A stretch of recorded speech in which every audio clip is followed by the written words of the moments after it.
Baik akhwati fillah rahimani wa rahimakumullah. Nasta'inu billah. Kita memohon pertolongan kepada Allah Subhanahu wa taala. Hari ini kita akan belajar seorang da'iyah, seorang wanita yang dia sangat-sangat luar biasa, di mana hobi beliau adalah mengajak wanita-wanita lainnya untuk bisa merasakan lezatnya Islam, untuk bisa merasakan lezatnya iman. Dan beliau, subhanallah, wanita ini teman-teman, sahabiah ini, beliau tidak pernah kenal lelah dan tidak pernah kenal putus asa dalam berdakwah kepada Allah Subhanahu wa taala.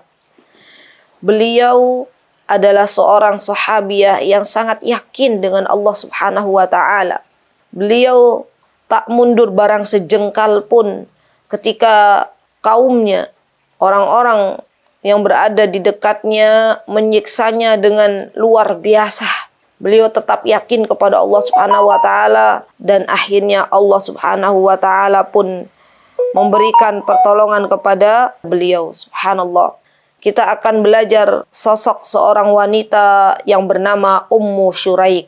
Ummu Syuraik, teman-teman, ini adalah kunyahnya beliau. Nama asli beliau adalah Ghaziyah bintu Jabir bin Hakim ad-Dausiyah. Di beliau itu berasal dari suku atau dari qabilah Ghatfan. Ya, Ghatfan, dan kita tahu teman-teman, qabilah Ghatfan ini adalah salah satu suku yang zaman dahulu kala sangat-sangat disegani oleh bangsa Arab. Subhanallah. Dan kita tahu ya, terkadang orang-orang Arab itu dia melihat melindungi seseorang manakala berasal dari suku yang kuat atau suku yang disegani atau suku yang terkenal. Mereka tidak akan, biasanya mereka akan berpikir 1000 kali manakala tahu bahwasanya yang dihadapannya berasal dari sebuah kabilah yang terkuat atau kabilah yang tertentu. Ini kebiasaan orang-orang Arab. Maka Ummu Syuraik ini adalah seorang wanita yang berasal dari kabilah Ghatfan, dan beliau juga adalah seorang wanita yang disegani. Nah, subhanallah teman-teman, ketika Rasulullah SAW diutus menjadi seorang nabi dan mengikrarkan dirinya sebagai utusan Allah Subhanahu wa taala, maka mulailah hidayah menyapa diri Ummu Syuraik. Subhanallah. Wanita yang mulia di zaman generasi para sahabiah, ketika mereka sudah mulai disapa oleh hidayahnya Allah Subhanahu wa taala dan cahaya iman mulai merasuk ke dalam dirinya, subhanallah, maka tanpa berpikir panjang teman-teman, mereka akan masuk ke dalam Islam. Mereka akan berbaiat kepada Rasulullah sallallahu alaihi wasallam. Pekan kemarin kita belajar tentang sosok Ummu Atiyah, yang mana beliau adalah seorang wanita yang pertama-tama berikrar kepada Rasulullah sallallahu alaihi wasallam. Begitu pula dengan Ummu Syuraik, ya Masya Allah. Jadi Ummu Syuraik ketika tahu cahaya iman sudah mulai menerangi kota Makkatul Mukarramah, maka Ummu Syuraik tidak tinggal diam teman-teman. Beliau mencari berita, mencari info apa yang terjadi.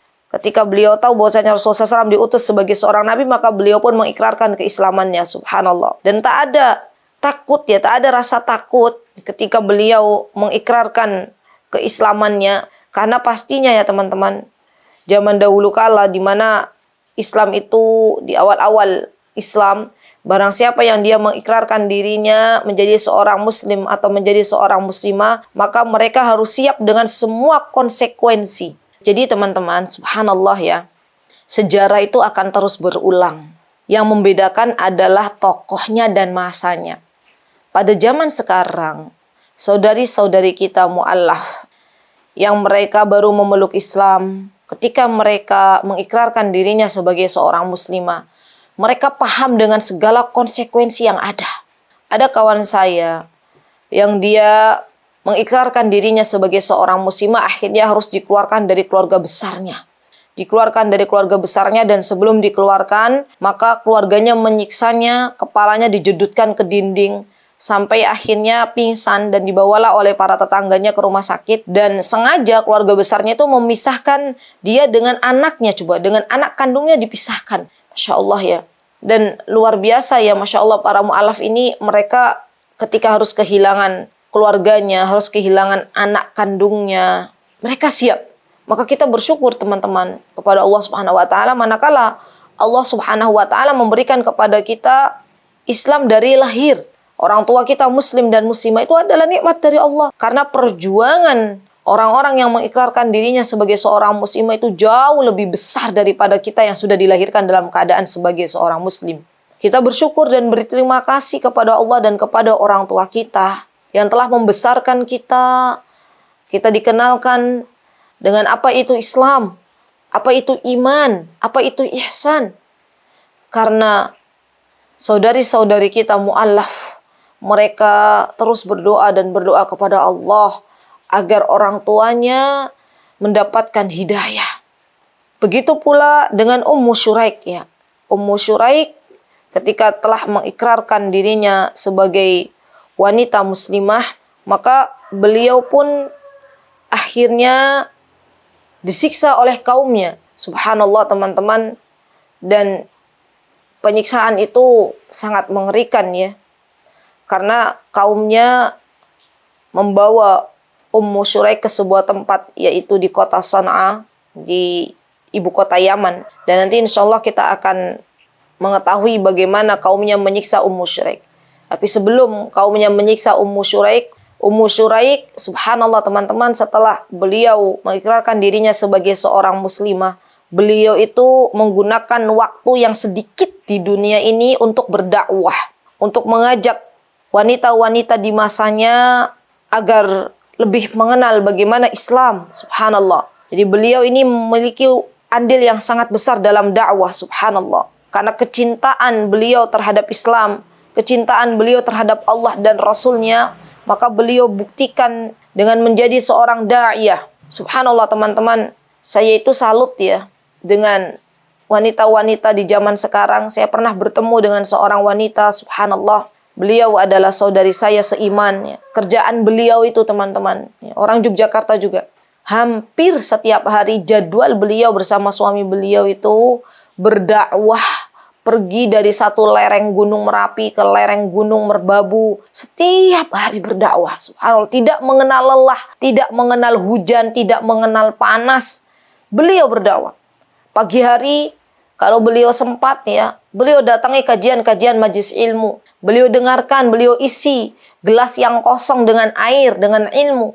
Kemudian ba'da duhur ya, atau ba'da asar, beliau bercerita kepada saya, beliau pergi ke ihwan-ihwan ya, kepada laki-laki yang ada di lereng-lereng Merapi dan Merbabu. Dan belum lama ini saya berjumpa dengan beliau, belum lama, baru beberapa hari sebelum saya safar itu, beliau bercerita kepada saya, Ustazah, saya itu sedih rasanya sampai saya lihat ya bulir-bulir mata, air matanya itu mau jatuh gitu ya. Kata beliau, Ustazah, saya itu sedih sekali ketika melihat ada satu kampung di lereng Merapi sana.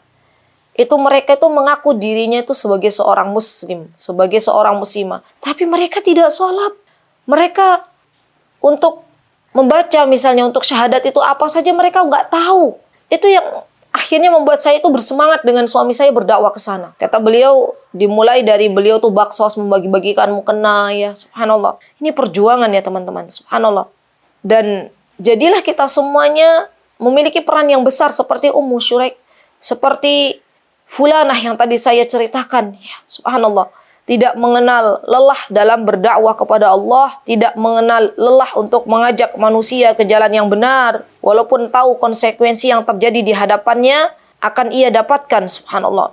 Jadi Ummu Syuraik itu, kalau beliau bertemu dengan kawan-kawannya, ya, beliau mengenalkan apa itu Islam. Bukan hanya ketika beliau bertemu dengan kawan-kawannya, beliau juga mengunjungi kawan-kawan wanitanya ke rumah-rumahnya ya, dan beliau menyelipkan misi dakwah ya. Subhanallah, mengajak wanita-wanita di zamannya untuk masuk Islam. Beliau tak mengenal yang namanya lelah, subhanallah.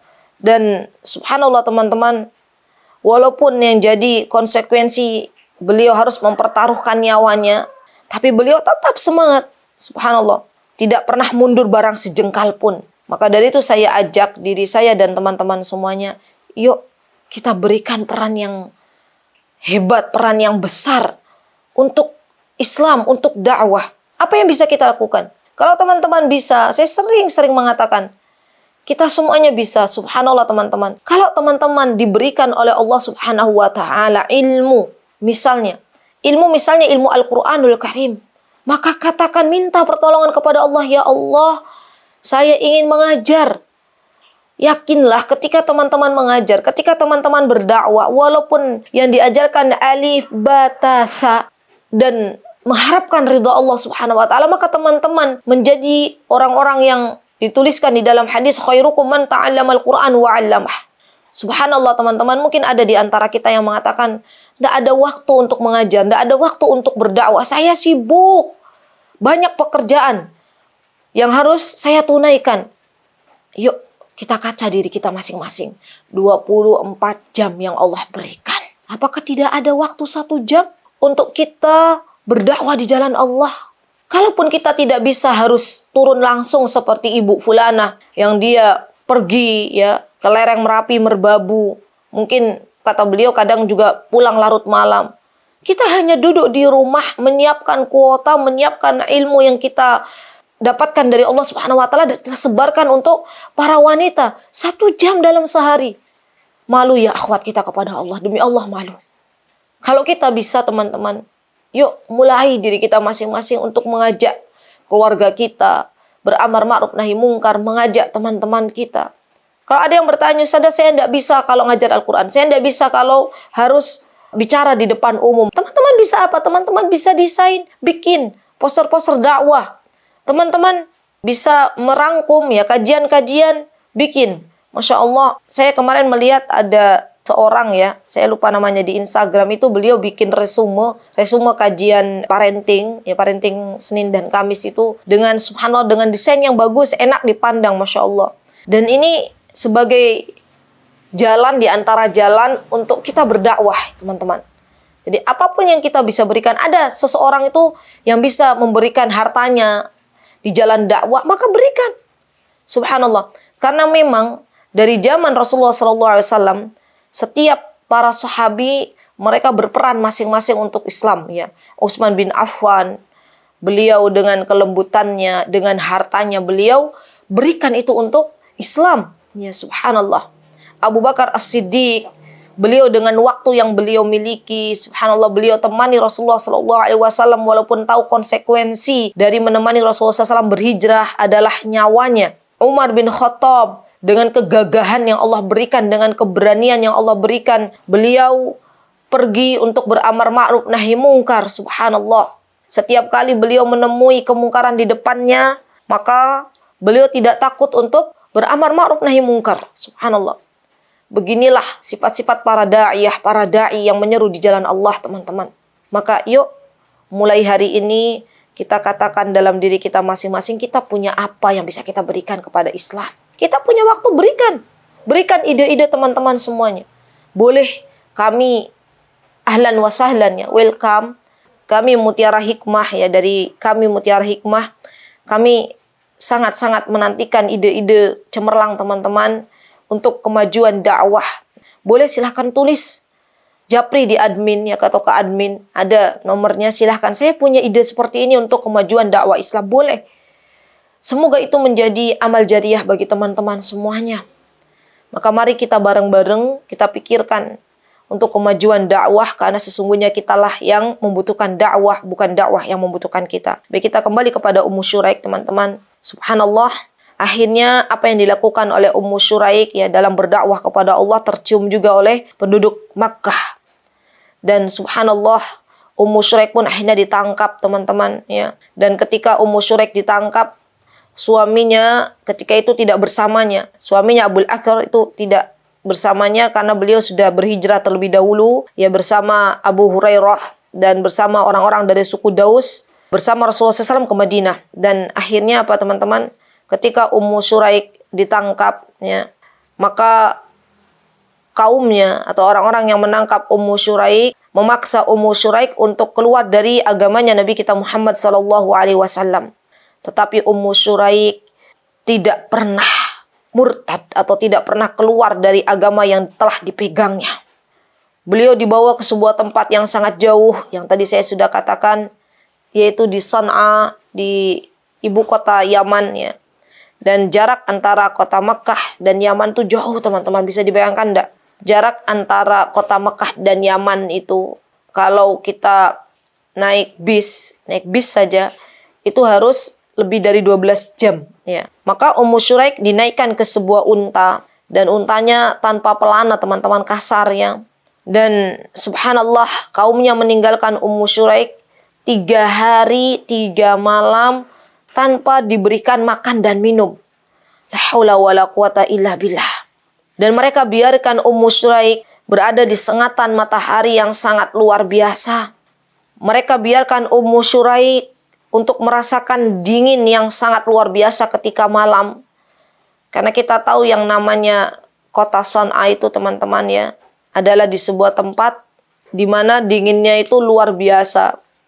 Saya masih ingat ketika kaki kami menginjakkan kota Son'a ya, untuk pertama kalinya di tahun 2004. Ketika itu musim dingin ya, dan musim dinginnya itu -3 derajat Celcius. Masya Allah, dinginnya menusuk-nusuk tulang.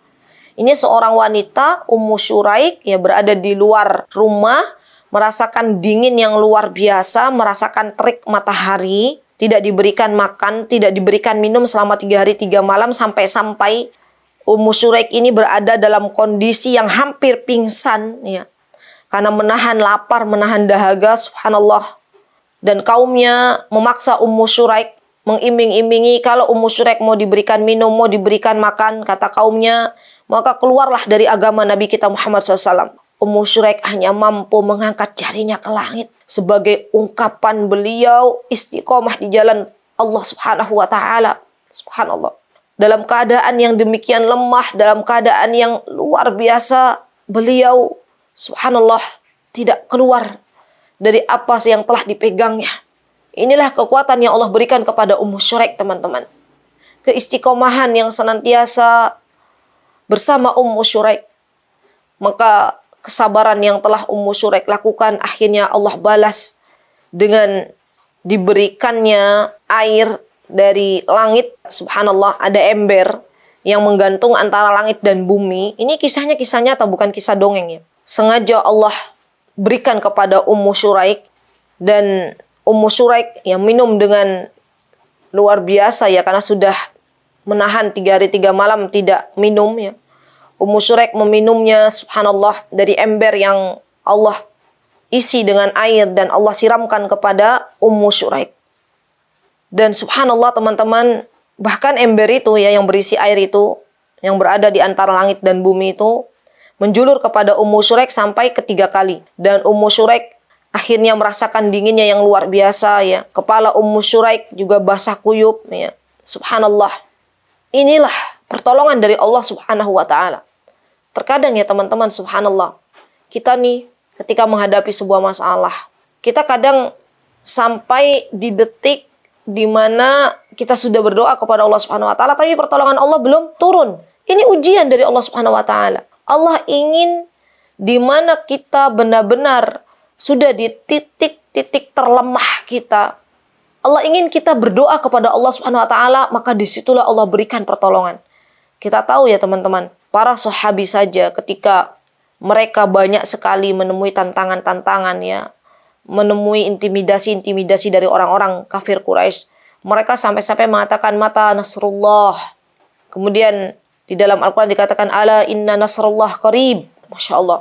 Jadi kita diminta oleh Allah Subhanahu wa Ta'ala untuk tidak berputus asa dari pertolongan Allah, sebagaimana tidak berputus asanya Ummu Syuraik dengan pertolongan Allah Subhanahu wa Ta'ala. Maka ketika kaumnya tahu ya teman-teman, keadaan Ummu Syuraik basah kuyup, keadaan Ummu Syuraik segar kembali, bugar ya badannya, karena sudah diberikan minum dari atas langit oleh Allah Subhanahu wa Ta'ala, maka kaumnya menuduh Ummu Syuraik mencuri simpanan air yang mereka miliki. Ya subhanallah. Dan Ummu Syuraik dengan jujurnya, karena wanita sahabiah itu wanita-wanita yang jujur, menceritakan kisah yang dialaminya. Subhanallah. Maka kaumnya tidak percaya dan membuktikan yang melihat simpanan air mereka, dan benar ember-ember mereka masih dalam keadaan rapat ya, belum terbuka, dan mereka pun akhirnya terheran-heran mendengar ceritanya Ummu Syuraik, dan akhirnya subhanallah mereka semua yang tadinya tidak beriman kepada Allah Subhanahu wa taala, yang tadinya menyiksa Ummu Syuraik setelah tahu dan mendengar sendiri bukti nyata pertolongan Allah yang diberikan oleh Ummu Syuraik, maka mereka pun akhirnya bersyahadat dan mereka pun akhirnya bersama-sama berhijrah ke kota Madinah. Subhanallah.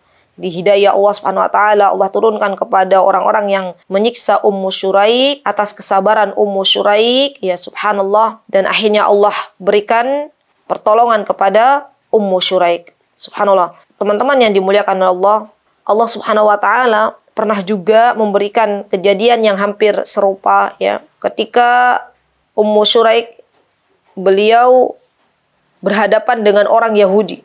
Maka ketika itu Ummu Syuraik ketika akan berangkat ke Madinah, beliau bertemu dengan orang Yahudi, dan orang Yahudi ini ketika itu ya tidak memberikan makan, tidak memberikan minum untuk Ummu Syuraik.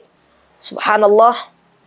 Dan orang Yahudi ini benar-benar jahil. Jadi dia itu bawa makan, bawa minum, tapi Ummu Syuraik tidak diberi. Tidak diberi oleh Ummu Syuraik. Kalau Ummu Syuraik mengatakan beri aku minum, ya aku sangat haus, dia beri aku makan, aku sangat lapar. Maka orang Yahudi itu mengatakan kepada Ummu Syuraik, kalau engkau mau minum, wahai Ummu Syuraik, kalau engkau mau makan, kamu jadi orang Yahudi dulu. Ini ujian ya, yang Allah berikan kepada Ummu Syuraik.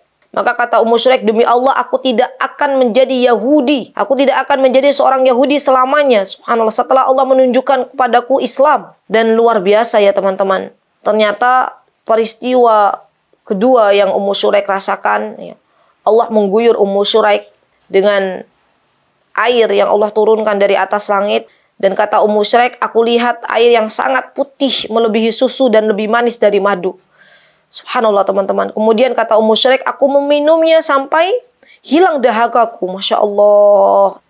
Allahu Akbar ya teman-teman. Inilah pertolongan-pertolongan Allah kepada wali-walinya. Jadi Allah tuh menolong wali-wali Allah. Siapa wali-wali Allah? Wali-wali Allah adalah orang-orang yang taat kepada Allah, orang-orang yang taat kepada Rasulullah, orang-orang yang beriman kepada Allah, orang-orang yang beriman kepada Rasulullah, dan mereka mendakwahkan apa-apa yang diajarkan oleh Allah dan Rasulnya kepada manusia. Ini wali Allah.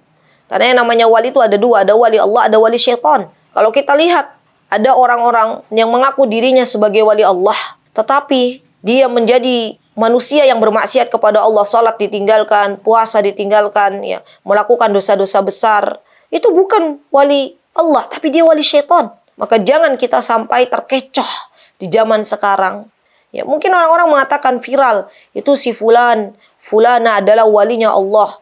Tapi ternyata dari perilakunya dia tidak menunjukkan adanya ketaatan kepada Allah Subhanahu wa taala, maka bukan disebut sebagai wali Allah. Nah, ini Ummu Syuraik adalah walinya Allah Subhanahu wa taala, subhanallah. Dan ada peristiwa juga teman-teman, yang ini menjadi sebuah catatan bagi kita kaum wanita. Ketika tahu ya bagaimana mulianya Rasulullah Shallallahu Alaihi Wasallam, dan ketika suami Ummu Syuraik telah meninggal dunia, maka Ummu Syuraik pun menawarkan dirinya kepada Rasulullah Shallallahu Alaihi Wasallam. Jadi boleh seorang wanita itu ketika tahu ada laki-laki yang saleh, ada laki-laki yang baik agamanya, yang baik akhlaknya, yang mulia ya tingkah lakunya, maka menawarkan dirinya kepada laki-laki saleh ini, termasuk Ummu Syuraik menawarkan dirinya, menghibahkan dirinya untuk Nabi kita Muhammad sallallahu alaihi wasallam. Maka ketika itu ibunda kita Aisyah radhiyallahu anha cemburu, teman-teman. Masya Allah ya, jadi istri Rasulullah sallallahu alaihi wasallam itu mereka itu cemburu karena rasa cinta mereka kepada Rasulullah sallallahu alaihi wasallam. Masya Allah. Bahkan Aisyah ketika itu sampai terlontar ya. Tidakkah engkau merasa malu wahai Ummu Syuraik ya, menghibahkan dirimu untuk dinikahi oleh Rasulullah Sallallahu Alaihi Wasallam. Subhanallah. Dan jawaban dari pertanyaan Aisyah kepada Ummu Syuraik langsung dijawab oleh Allah Subhanahu Wa Taala dalam surat Al-Ahzab ya, masya Allah. Ya, wanita-wanita yang menghibahkan dirinya kepada Nabi Muhammad Sallallahu Alaihi Wasallam, masya Allah. Di ayat dalam surat Al-Ahzab, ya, ayat 50 ini berkenaan dengan permintaan Ummu Syuraik untuk dijadikan istri dari Nabi kita Muhammad Sallallahu Alaihi Wasallam. Akhirnya Nabi Muhammad SAW ya menolak Ummu Syuraik, ya belum menerimanya, dan Ummu Syuraik tidak bersedih ya, karena memang Ummu Syuraik ketika mengikrarkan dirinya menjadi seorang muslimah, tujuan utamanya bukan untuk mendapatkan Rasulullah, tapi tujuan utamanya adalah untuk Allah. Sesuatu yang diniatkan untuk Allah itu akan langgeng. Maka nalillahi abqa. Ya, jadi sesuatu yang semua teman-teman dalam lini kehidupan kita, kalau niat kita untuk menggapai ridha Allah, Kalau niat kita untuk mendapatkan surganya Allah, maka yakin sesuatu itu akan langgeng. Tapi kalau niat kita dalam berhijrah untuk menikahi seseorang, maka Allah akan beri pernikahan itu, tapi tidak ada kelanggengan di sana. Kalau niat kita berhijrah untuk mendapatkan kepingan-kepingan dari dunia, atau menikahi seseorang untuk mendapatkan kepingan-kepingan dunia, maka Allah akan hinakan sehina-hinanya. Jadi balik lagi, yang namanya niat itu harus kita luruskan ya. Sehingga menjadi sosok seperti Ummu Syuraik. Ketika ditolak oleh Rasulullah SAW, dia tidak keluar dari agama Islam. Dia tetap memegang teguh agama Islam yang telah Allah Subhanahu wa taala berikan kepada dirinya. Subhanallah. Dan keteguhan hatinya dalam memperjuangkan Islam, dalam memperjuangkan iman, ini patut kita teladani ya teman-teman. Masya Allah, Tabarakar Rahman. Inilah kisah Ummu Syuraik. Ya, beliau adalah wanita pemberani yang tidak pernah berputus asa dari rahmat Allah, yang senantiasa yakin berhusnudzon kepada Allah Subhanahu wa taala, dan Allah pun memberikan pertolongan kepada Ummu Syuraik. Beliau adalah wanita yang tidak takut kepada kaumnya, yang beliau takuti hanya Allah Subhanahu wa taala, dan beliau adalah wanita yang senantiasa kokoh dan gigih dalam berdakwah di jalan Allah Subhanahu wa taala.